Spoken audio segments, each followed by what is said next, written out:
Wait along next time just to sit on there. Paperweight. You do have the gavel. That's his. That's his. You can. I don't Give it to him after that. Sorry, you may have entered an invalid conference code or dialed an incorrect number. Please verify and try again.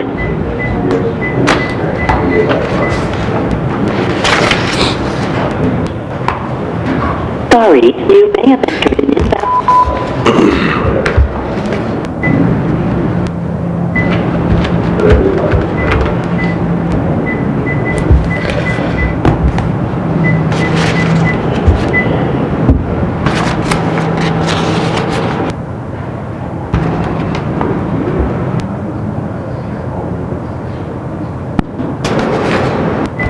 Between all the meetings I've had, I can't believe the times how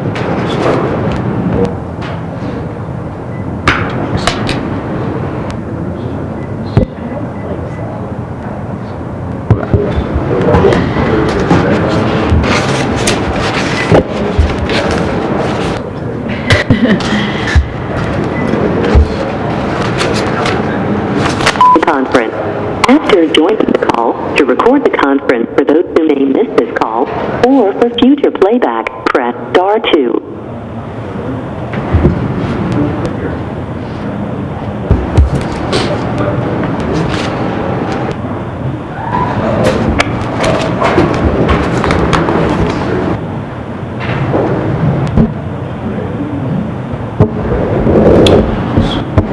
Good morning, everybody. Welcome to November's edition of our Iowa 911 Communications Council. I'd like to call this meeting to order. We'll start with guest introductions or introductions of our committee, starting there, and then we'll probably forego going out into the crowd because we don't have a mic. Robbie Johannesson, representing Iowa DPS. George Griffith, Urbandale Police Department, representing the Iowa Police Officers Association. Lawrence Hartpence, representing Iowa Geographic Information Council. Rob Rotter, Iowa County Sheriff, representing Iowa State Sheriffs and Deputies Association. Mike Bryant, representing Iowa Professional Firefighters. James Chambers, CenturyLink, representing Large Telecom. Jeff Anderson, representing the Iowa Emergency Management Association. Tracy Bearden, representing Iowa NENA. Blake DeRucci, Iowa Homeland Security and Emergency Management, 911 Program Manager.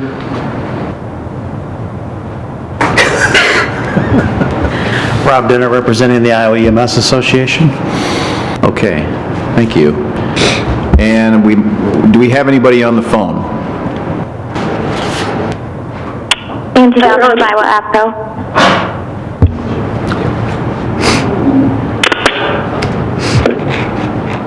Bill Burnett from Comtech.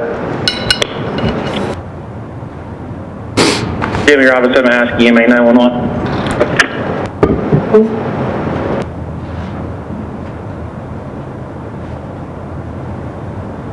Okay, thank you. Could I get a motion to approve our agenda today? I'd like to amend the agenda to include an account for the Fall APCO conference expenses. They want reimbursement for $500. And I know it's a standing approval, but I figured just to stick it on the agenda. Okay. Move that to training funds request section. Anything else? Nope. Okay. Do I have a motion then, that change made? So moved. Do I have a second? Second. Any discussion? All those in favor? Aye. Against? Motion carries. And then likewise, a motion to approve the October 10th, 2019 minutes. So moved. Do I have a second? Any discussion? All those in favor? Aye. Against? Motion carries. Blake?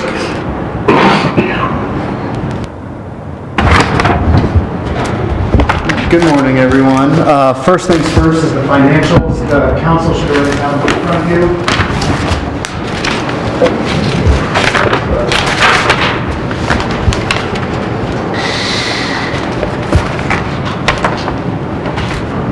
Excuse Excuse me, Blake, if you're speaking, those of us on the phone cannot. Yep, no problem. I was just passing a few things around.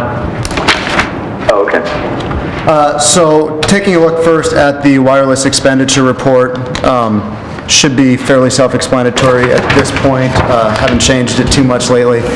Did want to highlight a few things with it being, with this expenditure report covering the first quarter of the fiscal year. We do take out the HSCMD funding for administration. You see that there as $250,000. That's prescribed by the legislature. A couple other things I want to highlight down below in the middle box there, the quarterly operating surplus. The second figure, the 3.599, 3.6, that is the end of year pass-through that still needed to be accounted for.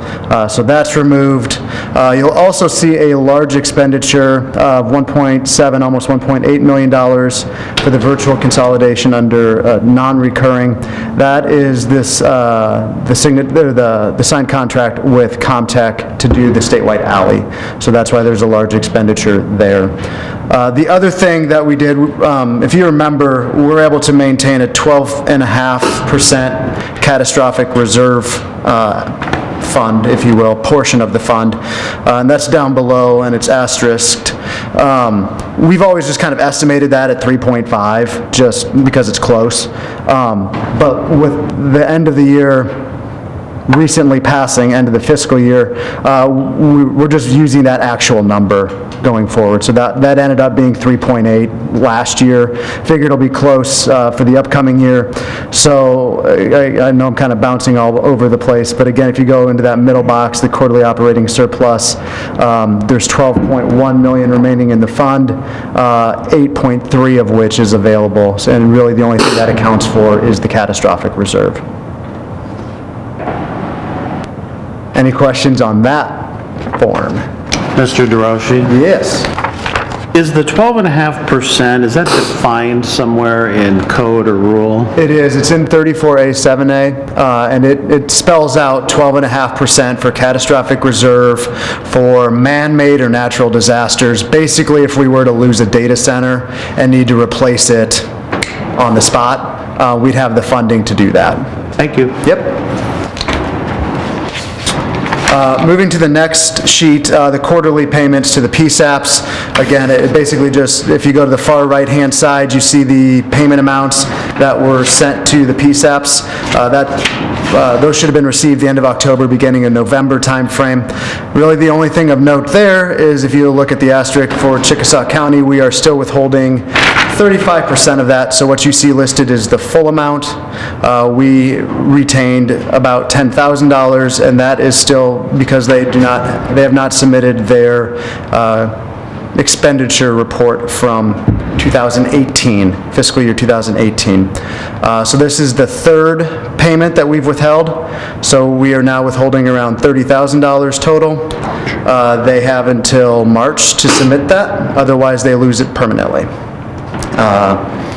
We've done outreach, we've sent certified letters, we've talked on the phone, they know it's delinquent. Any questions on that?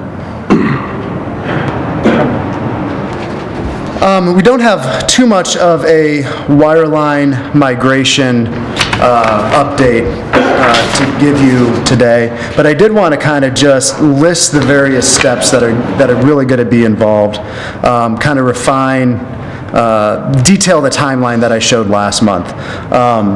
So we're working between ICN and Comtech and CenturyLink currently to go through all of this, and you can kind of see the process there. First, it's getting an alley done from CenturyLink to Comtech, going through training. That's both with the LECs as well as PSAPs, and that's going to be mostly, how to use that portal, how to change alley records.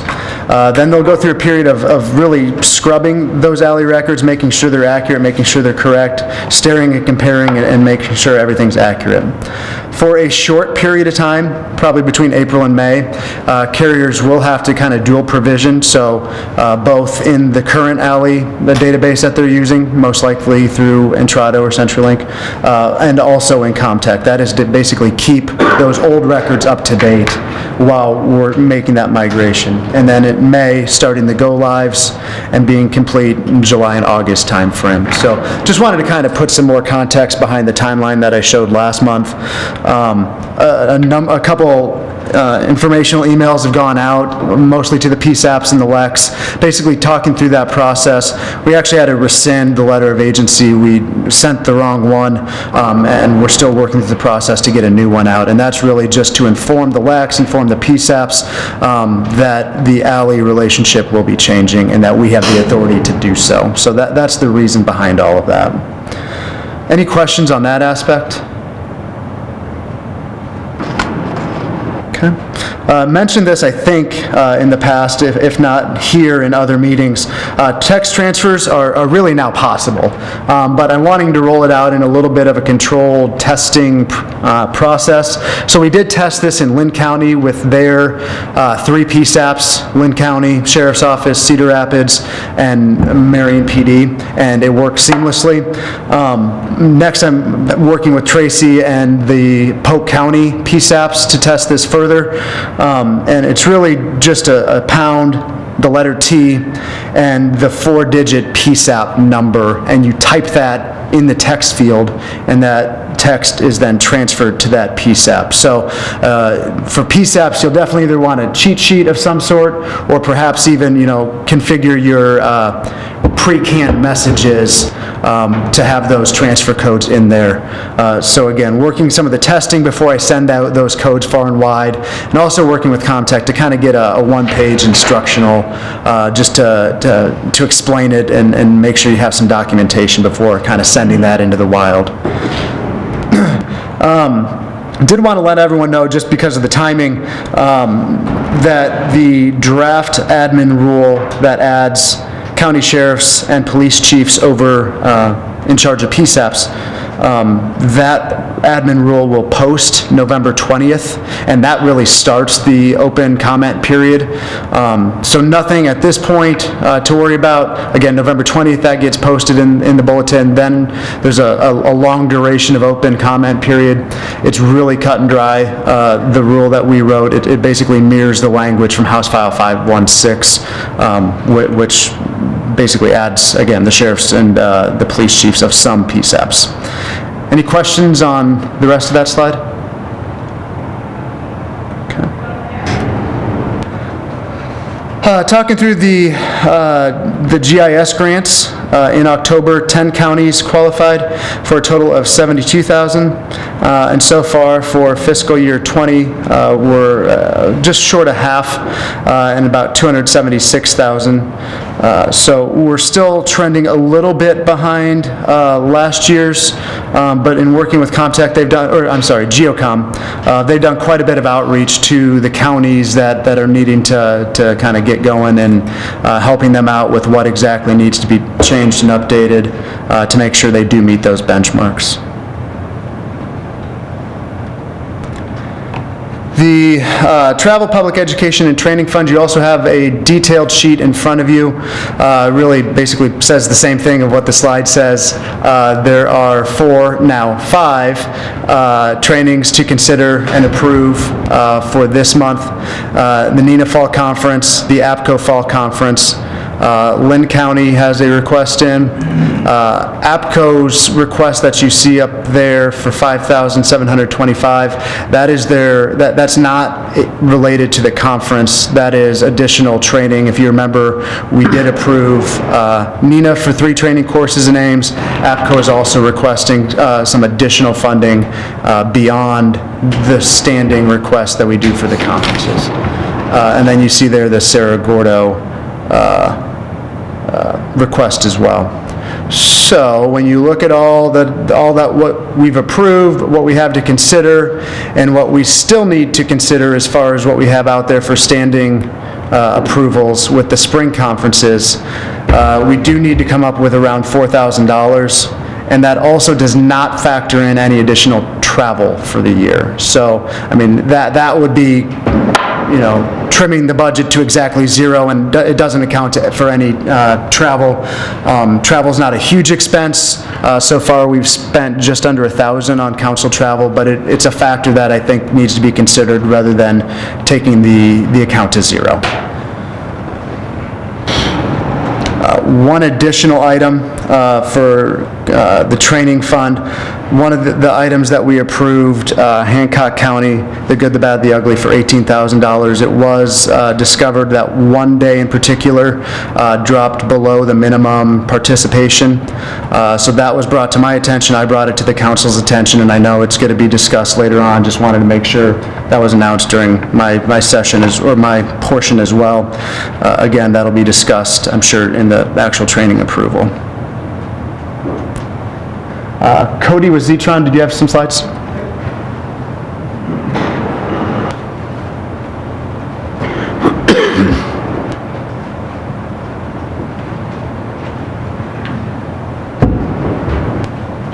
Cody Brink with Zetron, just giving an update for the shared services 911 deployments and information. So as of yesterday, we brought on our 10th PSAP to be live on the shared services program, and that happened just yesterday. So they are up and running and going, nice and smooth deployment. The Des Moines, DPS, and Johnston Armory locations are going to be going live here next month. We have been chugging along and doing very well at getting an average of 2 PSAPs to be able to go live per month, and we're going to be continuing that on into the next year. And we're getting booked out here now into 2020 for new PSAPs that are wanting to look at deployment dates. We still have some dates available before the July 1 deadline for budgets, if anybody is in need of that. And then also, we're for the Iowa Sheriff Association Winter School, if any PSAPs are going to be in the Des Moines area and want to see any demos, we're going to be having a booth there that will allow people to actually come and see it if they haven't saw it yet. Outside of that, that's all I got.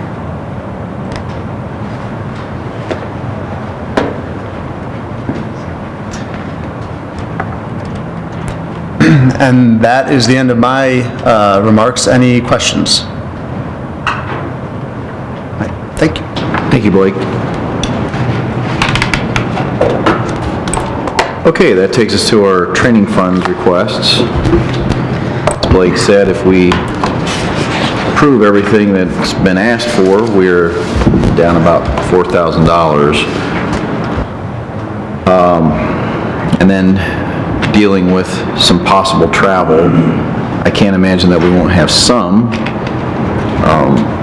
How much is hard to say.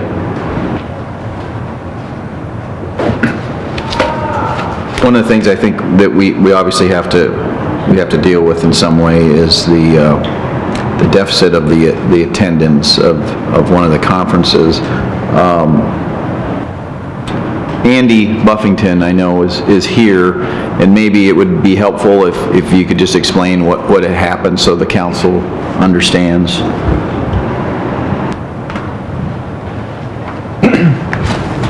Absolutely, thank you. Yeah, Hancock County, obviously we applied and were given approval to expend those funds. Realized that it was a lot of money. My assistant Jennifer did a great job trying to get the word out there. Apparently nobody wants to come to North Central Iowa in November, believe it or not. We had 13 registrants for both days, and on the day in question, which was the Tuesday, so just a little over a week ago, we had 4 no-shows. So we thought we had everything taken care of. Obviously, if we would have had less than 10 registrants, we would have canceled the class entirely, just because of the cost involved. So, I mean, that's kind of the long and short of it. We obviously strive, as most of everybody in this room knows, that the better the training, the better the dispatchers. We spend a considerable amount of money in both Winnebago and Hancock County sending dispatchers to places because it's easier to, I mean, Des Moines can have a bigger draw. Cedar Rapids, we're 30 minutes from Mason City, Saragordo County. The next closest larger city as far as Iowa standards would be either Fort Dodge or Ames. So we, obviously, mileage and things like that. So we were excited about being able to get some of that quality training up in our neck of the woods. Again, unfortunately, we only had 13 registrants per class, and here we are today. So I appreciate the question, and obviously, as I communicated with the sheriff, whatever the board decides, and we'll just have to be good with it. So, any questions for me? Okay, thank you. Thank you, Andy. And, I appreciate that issue. I mean, first of all, putting on training is a job in itself, and you do what you can to promote it, and you have people sign up, and you think it's a go, and you go forward, and then this happens, and I know it's out of your control, and I really honestly don't know how to handle things like that, because if a county or an organization applies for the training, are they essentially becoming the insurer of that training cost if people don't show up? I can just tell you that for Iowa County, if something like that happened and we had to pay for it, it would be devastating to our budget, no question. So, knowing that, does anybody have any ideas of what we should do going forward here? I don't think it was beyond their control. They tried to, they had the attendees registered. It's not their fault. Right. I know there's been some ideas kicked around going forward, and there's not much we can do with it this year. One of the ideas that was brought to my attention was in the future maybe some sort of a graduated rate of so much money per so many students, and expanding it that way. Unfortunately, we only have so much money to spend, and we obviously want to do it the most efficient way we can. And so, that obviously those things that we can do maybe in the future to make that a little bit better, but we are where we are right now. And I think in the future, we need to tie in the language so that that it stresses that the training is canceled if they don't meet that 10 before. So right now it's a little bit up in the air. It's a little gray, determine whether or not it's after the fact or before the fact, because when you have a smaller county, as you said, it's devastating, and you want that training in different areas instead of just in the big counties. So if we could tie in that language, so in instances like Hancock County, they're not punished for people failing to show up. Right. That's beyond their control.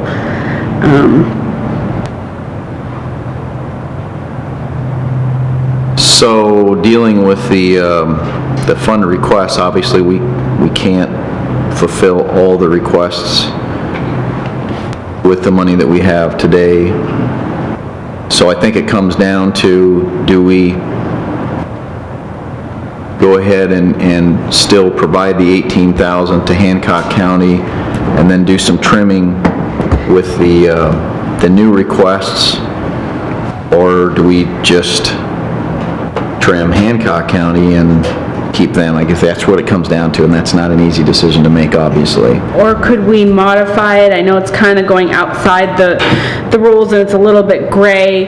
They said they spent about $1,000 per student. They're one student short. Just take off $1,000 from the amount that they're awarded. Could we do that instead of penalizing them that full $8,000 that second day? I think that's an incredibly fair thing to do. Other members think? Is that something that Hancock County could stomach? Yeah, I'm at University of Will. I'm fine with whatever you decide on that. Okay. I just don't think it's fair to take away that full $8,000, especially when it's gray in the writing that we have here before us. Yeah, and like Andy explained, he had the participants signed up. It's just, these things happen. So, Okay, I have a couple thoughts. So I did some thinking about this too. The sheriff had sent out an email I read. You know, I got to be somewhere along the line of numbers guy, so I divided the days into half and said, well, they had 11, 10, 9, and 9, and averaged it by halves and come out to 9.8 or something, which you round it up as 10, and then I thought that's kind of a silly thing because we don't have anything written about doing that, and I agree it's the befores and the afters, and we should, first time I know this has happened, so now we got to deal with it, so we should, all our laws are written because of something that happened, so now we got to try to deal with the exception. I'll go out on the limb and just say that because this was I'm not afraid of making the exception, I guess, and I would make a motion that we just deal with it in two parts, or suggest we deal with it in two parts and make a motion that we don't penalize Hancock County. It was out of their hands, and then we figure out, so not part of the motion, but then we figure out the second part later. And that'll give us direction if that's okay. Okay, so Well, I think if we're going to do that, then we should try to put some kind of language going forward so this happens to somebody else. We've already put our stance that this is the way we're going to handle it. And so if, maybe we just put some language in there, if they have the number of people enrolled before the time period where they could cancel the class, then they will be provided the funding. However, if they do not meet that 10 participants per day before the closing where they could cancel the class, then they have to return the funding. Maybe be like prorated by the number of attendees or something? Would that be, is it, because that's kind of what you were trying to do? Like, yeah, that's what I was trying to do kind of after the fact, but if we're going to provide them all the funds, then we have to be consistent if this happens in the future. So I think we need to stick, until we can officially amend this, say that if they have all the registrants and they meet that, but let's say before the cutoff date, before that class where they can cancel it and they only have 5 attendees, then they're not going to get the prorated rate. But if they start holding the class and the people don't show up, well, you can't do anything about that. You can't force people to come to the class after they've enrolled. In that case, then they will still receive the funds, or we could do the prorated. But if we're going to do the prorated, then we'd have to do it for Hancock as well. So I just want to be consistent. okay, I think we have, Is 10 Could you- registrants yeah. enough? Or should we increase that number? I'm sorry, I didn't quite hear the question. Is 10 registered attendees enough that if people don't show up, it makes it worth it? And that's a valid concern, and I think that might have been in the, maybe the spirit of the graduated formula, in that maybe setting some benchmarks and how much is being spent would require X amount of people.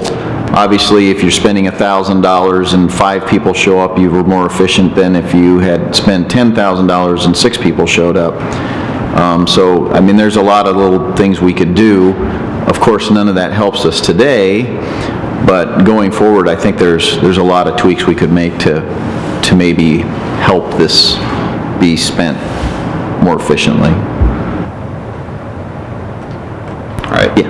Sorry. Thank you, Mr. Chair. Chris Myers, Statewide Interoperability Coordinator for Iowa. I can certainly relate to the issues that are popping up here. We've had some training courses that we've been offering recently where we actually fell below the minimum number of students required for the class for a day. And the way we were able to work it out with our training provider, now mind you, this was a federally provided course, was that there's an understanding that in public safety, there's times where attendees may get called to work because of the nature of this job.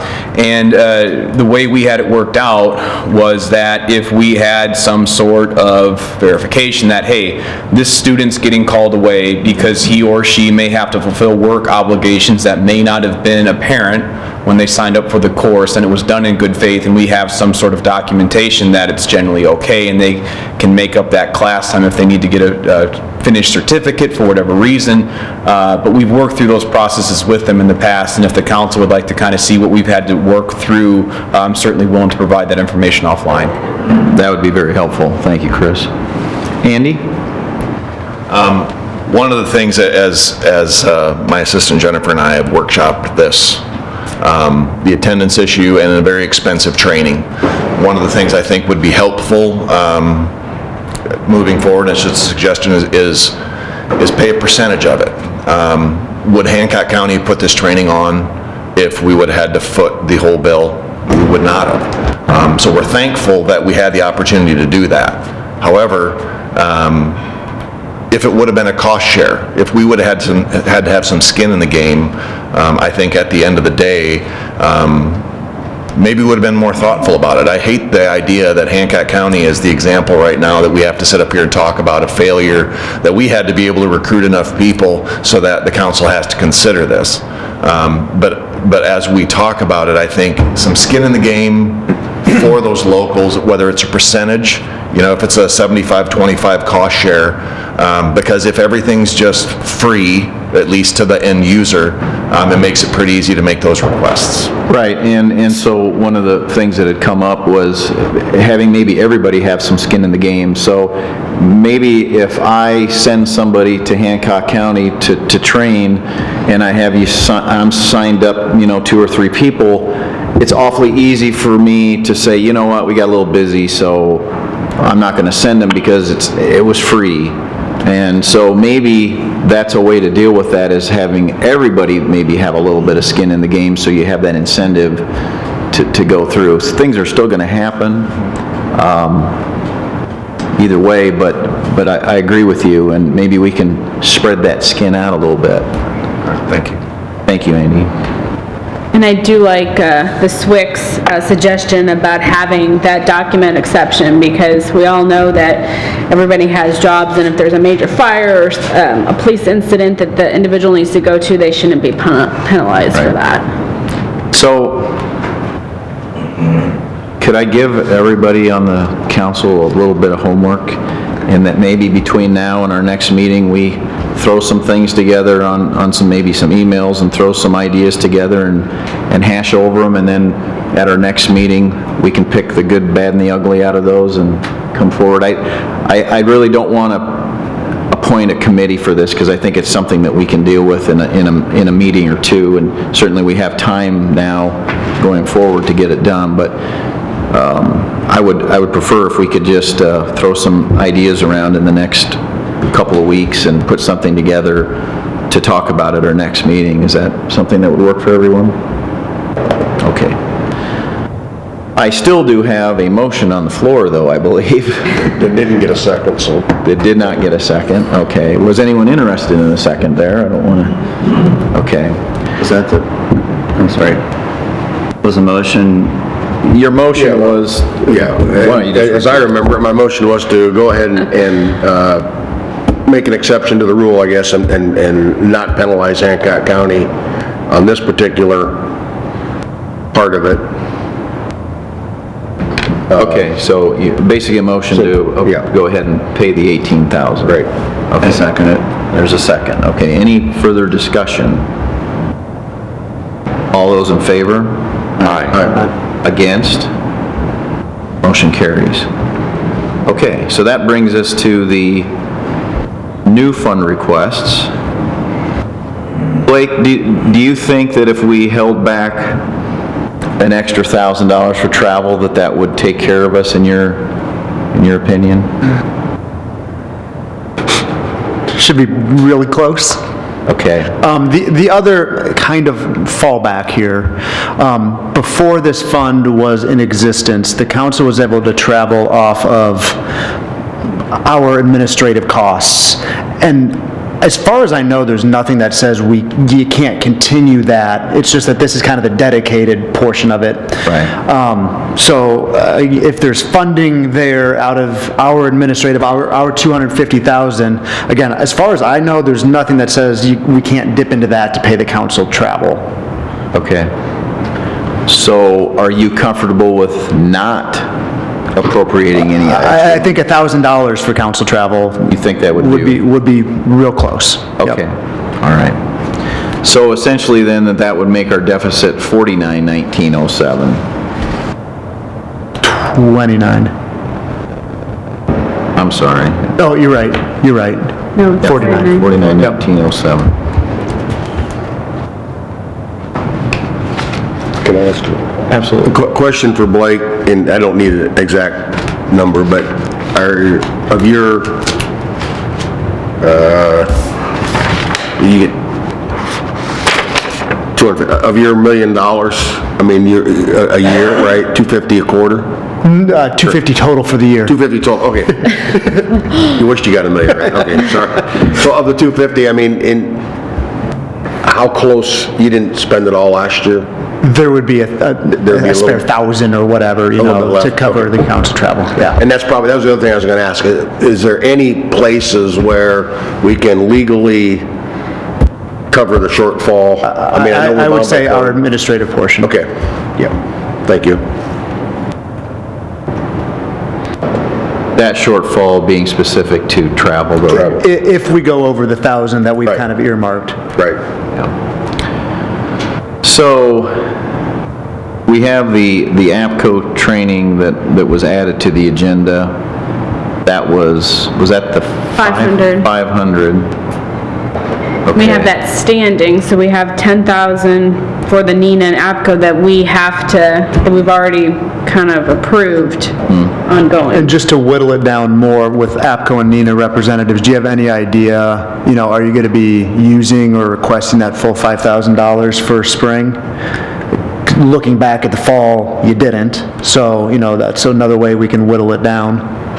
I think NINA got very lucky that they had a lot of people that were willing to come for very little, so I guess it depends on who's on the schedule. I don't, and the goodness of their hearts, whether or not they'll do that again. Sorry.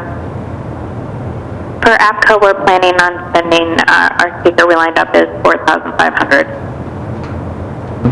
for spring. For fall, we only use $500 out of the $5,000. Could you repeat the number again? For our spring conference, the speaker we have lined up is $4,500. We had a standing for $5,000, so we're $500 short. Okay. So, would it be appropriate then, I mean, we have commitments with the conference, and I think it's a very good place to spend our money because it has the most exposure, probably, of any training that we do, that and probably ILEA. Would it be appropriate to take the shortfall and split it among the remainder of the requesting agencies? And someone who has a better calculator than I could probably maybe do that, figure out what that is. So is that between the Lynn County and the Saragordo County request? And probably, if you're going that route, the APCO post-conference training, because that's separate from the actual conference request. Right.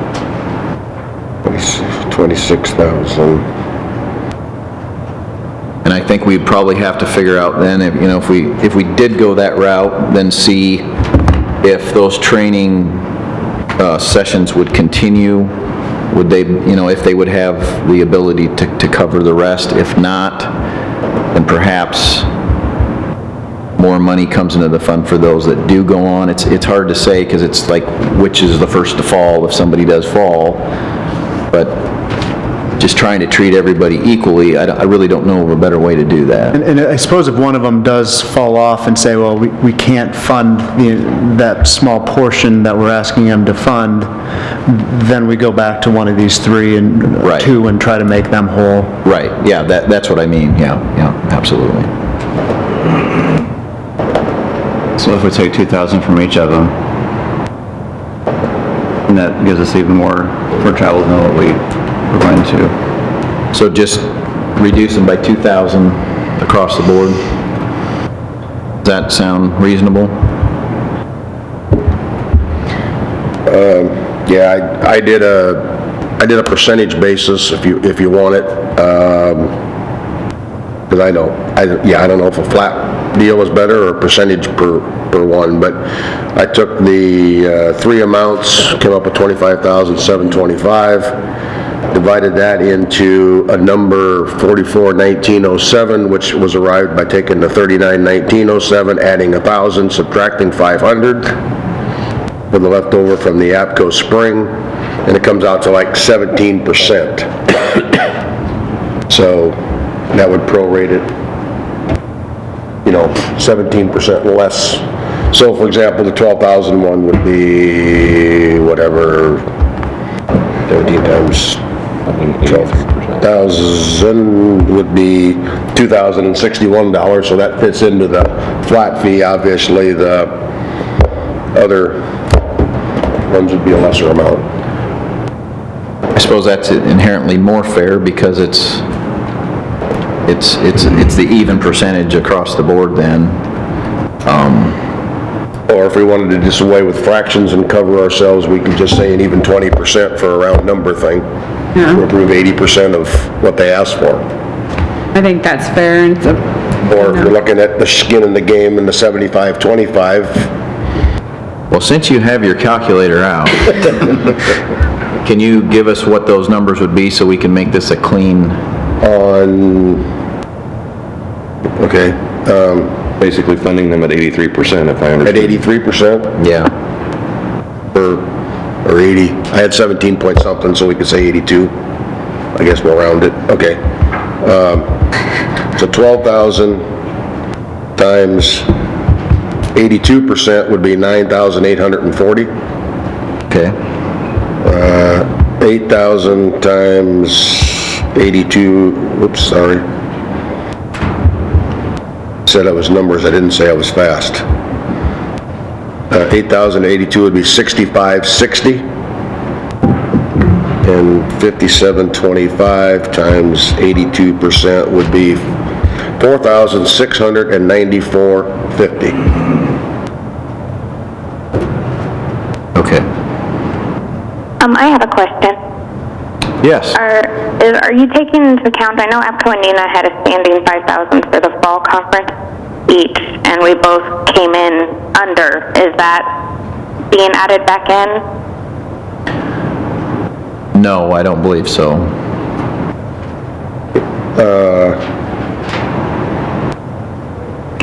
I think it is figured in, because it's your 3,250.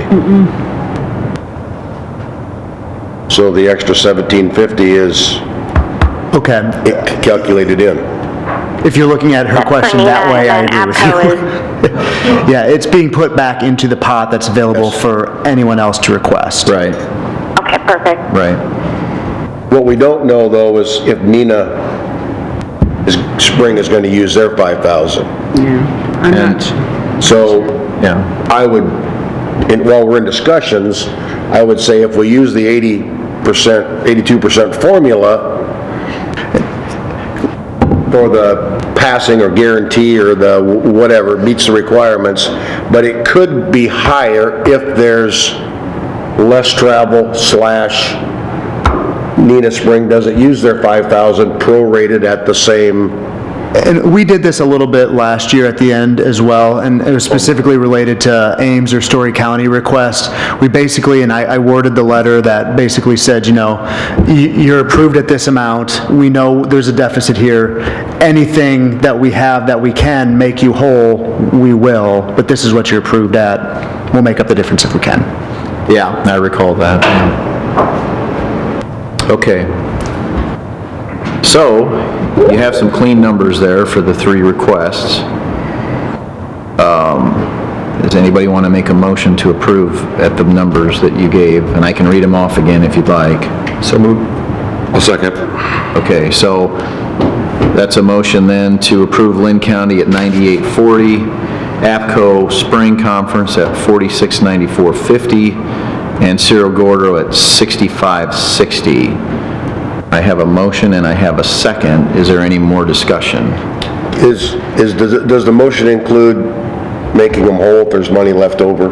Yes. Just wanted to clarify that. Yes. So, any further discussion? And just for accuracy of the Another record, it's not the clarification, APCO that's the Spring APCO Conference, Spring it's their Post-Conference, individual training. Not the, Yeah, she said the same thing. It's a, modified because they get that 5,000, I know they're gonna do less, but it's that, APCO's putting on a separate training. Right. So, Okay. just strike the spring conference in that Okay. motion. All right, so it's just additional APCO funds. Somebody on the phone was asking. I think she was saying the same Yep. thing that you were. Yeah. Okay. Okay, so Yes, with I that was. clarification, is there any other discussion? Okay, all those in favor? Aye. Against? Motion carries. Okay, thank you. And like I say, we'll work on that for the next meeting. If we could just start a little email thread and try to make some improvements to that.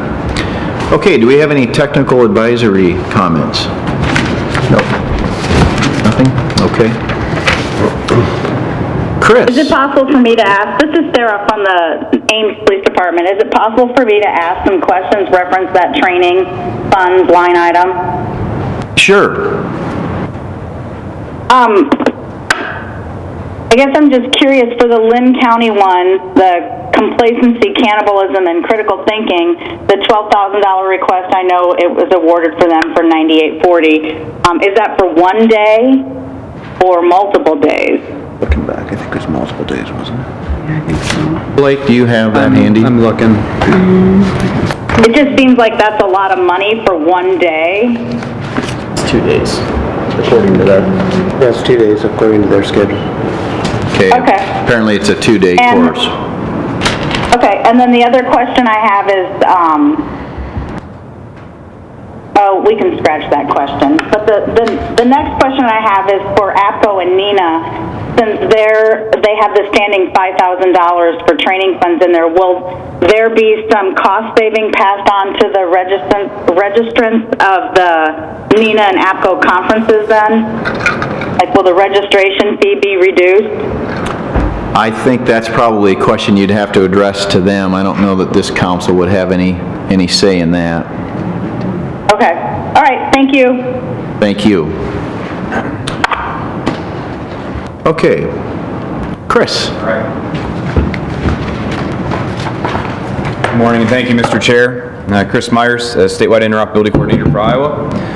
Some quick updates from the board. Our PSAP grant program that we've been using to get consulates and control stations out to PSAPs. We've got a fix for some of the control stations that had some technical issues with the consoles they were being paired with. That software fix should be out within the next week or so. So that's good, and that should work out nicely for those two affected PSAPs. Test calls are ongoing. We've got another slate of calls scheduled for next week, I believe, and we have about 25 PSAPs or so that have yet to answer those test calls, so that's good progress. Keep in mind, we ordered right around 100 of these things. The main reason for those no answers as of yet has been that the PSAPs have not had a chance to get their equipment installed, however that may look for them. So we're certainly working with them on that because vendor timelines sometimes are difficult to get in, and we fully understand that. We're being very flexible with them. We're also offering some more training sessions on the use of those consulates and control stations. They're scheduled, the most current one that's coming up, I guess I should say, is December 4th. That'll be in the Mason City Sheriff's Office from about 10 to 12. So that's offered for, of course, frontline dispatchers, PSAP supervisors. We especially want the frontline dispatchers there, but it is also open for anybody that else may have some curiosity on how the network works and what it can be used for. Last month's applicants for ISIX access were approved. Those were Coulter Fire Department at level 1, Taylor County at level 2, Wings Air Rescue at level 2, and the Cerro Gordo Sheriff's Office at level 3. We have some applications up for approval today. Those include Palo Alto Emergency Management at level 1, Fayette County at level 1, and Lee County at level 2. As for an update on the program that we're working on called Status Board, we've got the source code from Minnesota. If you remember from last month, we've got it downloaded. It's a sizable set of files. We're working on building the database, and really once we get the database built, at that point we have to compile the code, and then it should be in a workable form for us. We're working on identifying some PSAPs that may be good pilots to test this out. And our target for the release of this is still sometime in Q1 of 2020. So we're hoping we can hit that target. I think that program will be a good thing for everybody, and we're working through that. One final mention, training. We have made that PSAP cybersecurity webinar available for download. There were some issues with the previous version of that video where the audio and video would skip ahead a little bit. That has been remedied, and we've got the updated version posted online, and that was sent out.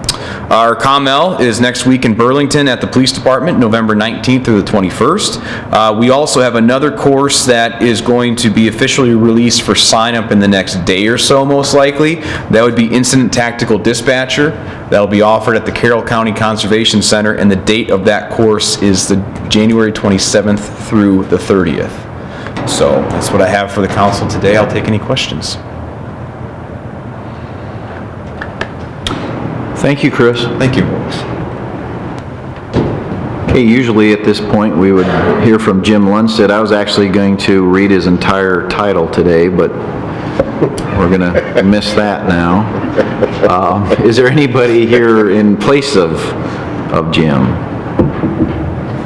No? Okay. Next is Jamie Robinson. Is he on the phone by chance? I am, sir. Okay, Jamie, could you give us an update on the baseline knowledge for 911 Communication Professional Committee, please? Yes, so our last meeting we kind of finished up our perspective of the parameters of it, and we are drafting something to present to the 911 Council.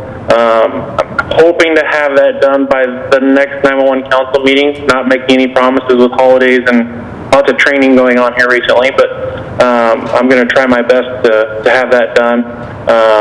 But I think we've had some great conversations and have a good idea of what we want to present to the council.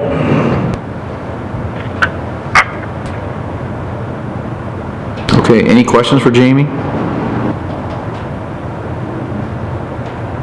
Thank you, Jamie. You bet. Legislative issues. You skipped over me. I'm sorry. That's okay. Okay. I do want to recommend, when we had the best practices workshop after the Iowa NENA conference, it was suggested that they would like to have two committees, one for best practices, where we would lean on Blake identifying experts in each of the areas where best practices need to be developed. They would kind of help guide those individual areas to develop best practices, and then we'll continue on with the Chapter 34 committee, where we'll look at the peer assessment. So we're asking to develop those two separate committees to distinguish and to focus on the individual task at hand. Okay. Any questions for Tracy? Do we need a motion to make the committee, or you just do that? We would, well, first of all, would we have anybody who would like to volunteer for such a committee?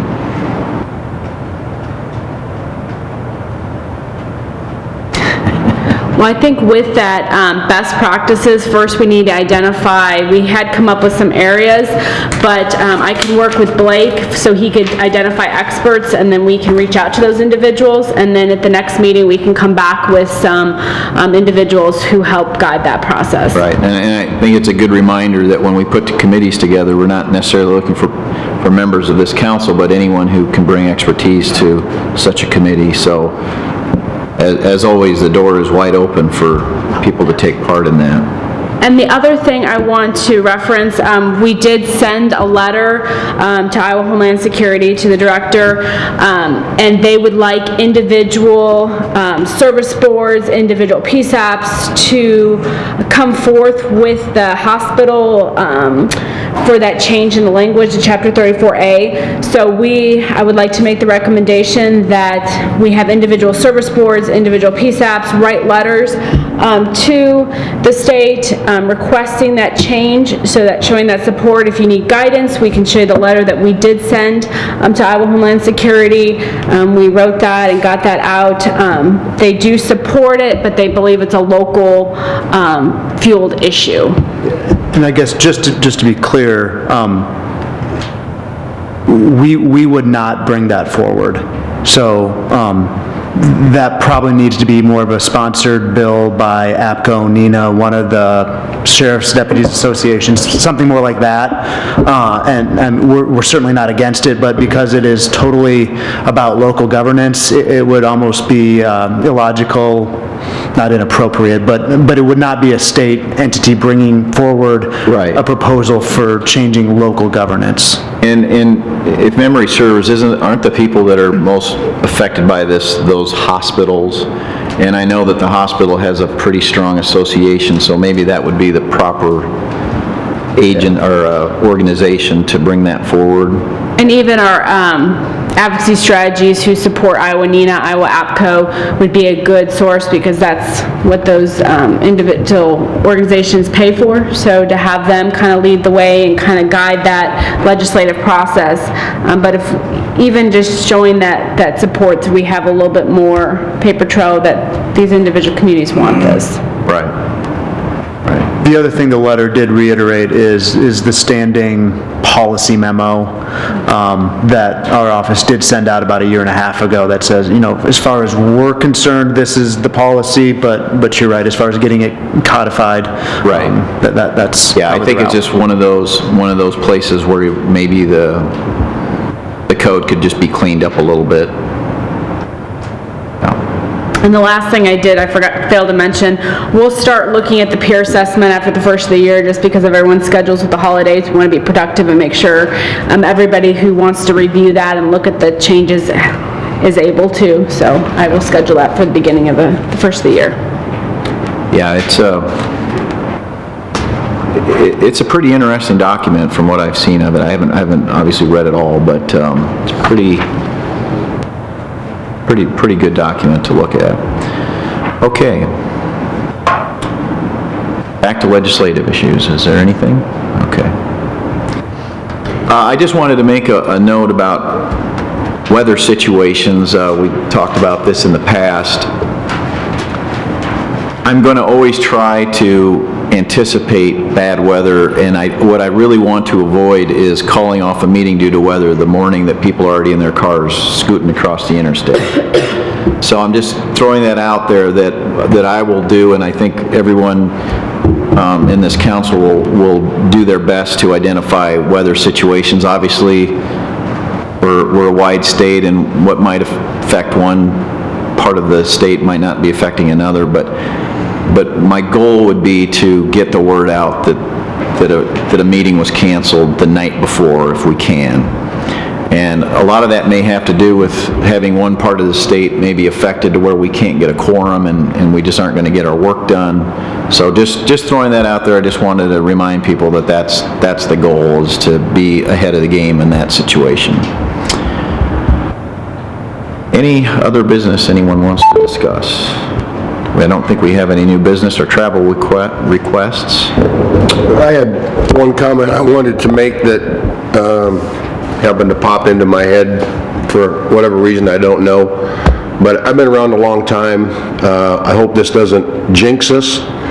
And it's hard sometimes to compliment certain situations and maybe not sound like you're criticizing some things in the past. But just an observation, there's a lot going on right now. I see a lot of good participation. I've been on the council where there's been people who don't ever make any comments, and and some people are more like me to talk too much, but I see good participation from the council. I see good things happening. I don't see a lot of controversy. I've been thinking back over the years of some of the things that happened in whatever side you were on, and it's kind of actually really refreshing to not have the controversy things that we have had at times, and some of those were just part of the growing pains.